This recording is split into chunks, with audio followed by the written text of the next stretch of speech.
So were you at the same time then auditioning for TV stuff, or how did you even come into the late night orbit? The late night orbit kind of came into the theater, the theater at that time really just sort of became like where people, the breeding ground, where the casting people from late night, because they started using the original UCB for sure. We used them in sketches starting right when they moved there in like 95, late 95, early 96, and so then it was like, we just kept going there to look for more performers. Yeah, and it was so I think so that was it. I had I don't even think I had a manager at the time. I was like trying to find managers, and so all the auditions that I would go to would be those kind of the weird ones you see in like the old movies, where it's like you and 20 people just showing up and everybody's holding their headshots and this guy wants me to be shirtless for this audition. And it's just me and him.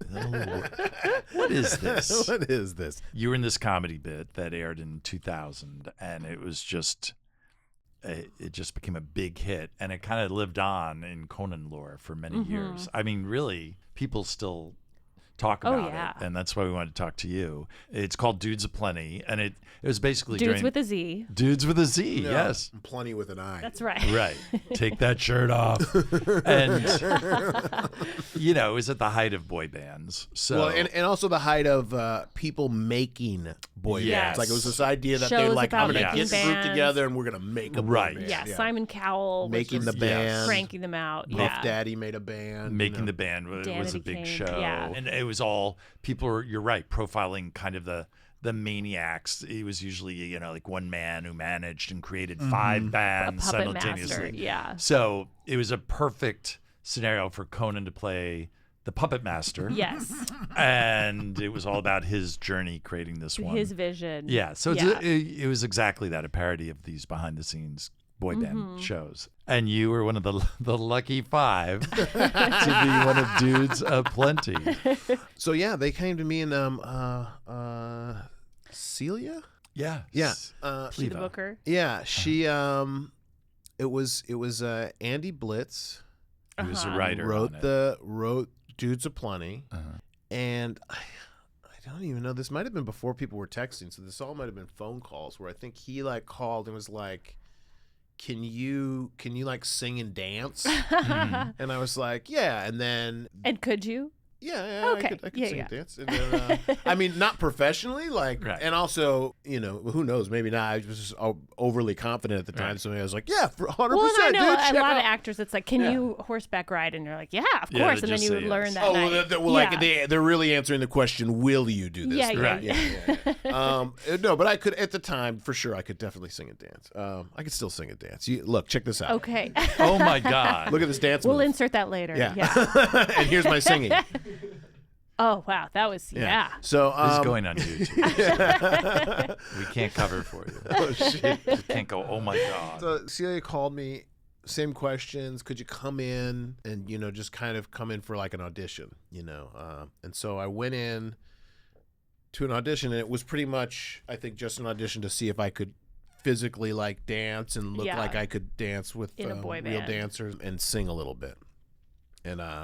And I guess I hit that bar enough to be able to go in, and so then it was like me and these other Broadway guys. Oh, they were Broadway, They were like all Broadway. You guys did really sound good together. It was kind of those guys were like better real, than it needed to be. Yeah. When I did arrive, I was like waiting to see other UCB people who I was like, oh, there'll be some other UCB people who could pass as singers and dancers, and there were no others. It was just these other actual singers and dancers. Yeah. Wow.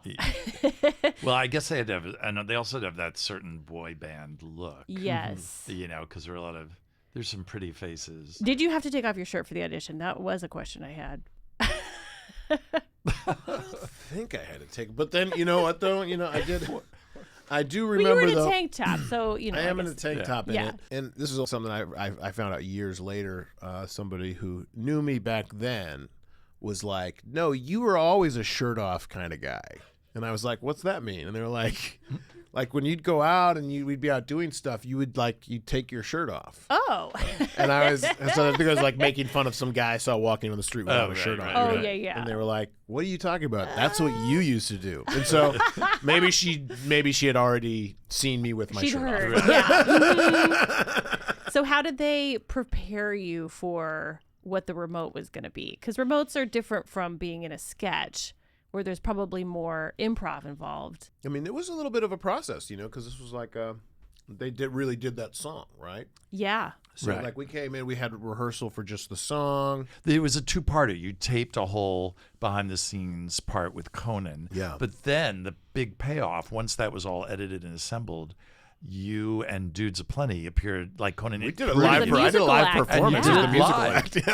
And it was amazing. It was incredibly well produced. Yeah, so it was a live element too, which is another. It was a live element. I mean, it was like performing on a late night show, and so it was very exciting. There was just a couple of rehearsals. I think it was really just. We had a rehearsal for the song. We had a rehearsal for the dancing moves. And then the day of, we kind of had a rehearsal with all those things together. The song was pre-recorded, so we had like a session where we went in and just recorded our parts for the song. Yeah, but it was your voices. It was all of our voices. And we do sing. You do. We are singing in the thing, but it's just we had to have the actual track to back us up. And then... as most boy bands do. Most boy bands do. Yeah. Is that song online anyway? Like, is on? It is. Can you go on download Spotify? It's on the actual song. Oh, I don't know. I don't know who owns that song. Could it be a ringtone? Maybe. No. Maybe it's a Girls 5 Eva thing where It is my guys mom's get back. ringtone. Yeah.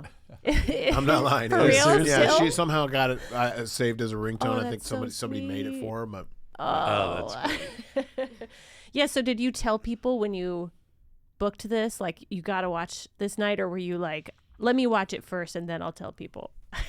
oh no, I definitely told people. I mean, again, this is like before like I wasn't able to like text all the people or call all the people I know, so I think I probably just called my mom and it was your started a AIM phone tree. away message. Yeah, exactly. I put it on my MySpace page, and then we had the day where we shot the actual the sketch that they saw. That was super fun. That was a blast. Oh yeah. So were you nervous in that situation? You were meeting Conan. You were working with these other 4 actors who came from Broadway. Were you just kind of like, I'm ready for this, or was part of you kind of like, don't screw it up? Yeah, I think I definitely thought.